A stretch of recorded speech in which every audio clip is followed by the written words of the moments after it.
So if we were to only look at things from like the perspective of, I don't know, efficiency and how things, whatever bottom line issues that people take into consideration for how something should be run, then we would make a mistake. Because actually part of the development of a Muslim community is that they go through trials together. You have to. It's part of how the organization grows. It's part of how the project grows. It's part of how the group goes. The group has to go through trials. And you ever think about the Battle of Uhud?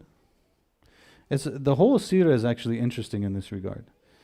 Because Allah could just give the lessons, right? Allah could just give a lesson. He could say, listen, Rasulullah sallallahu alaihi wasallam, tell your people that I'm saying that when you command them something, they need to listen. Otherwise, bad things will happen.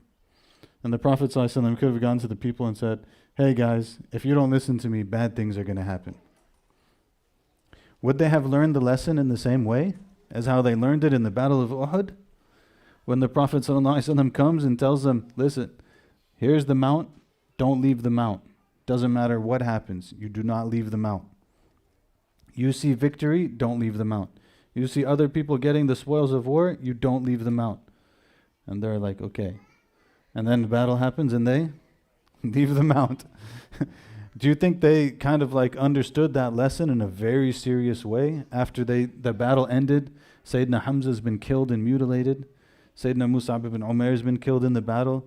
They're hiding in a mountain so that the disbelievers don't come to them. The Prophet ﷺ is wounded with chainmail piercing his face. Sahaba Talha has lost his teeth trying to pull it out of his cheek. ﷺ.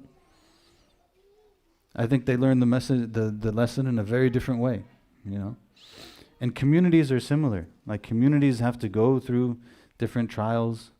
They go through different experiences. Mistakes happen. The mistakes have to be fixed afterwards. They have to be dealt with. People have to learn their lessons. All of these things this trial is necessary as a component of how communities are built.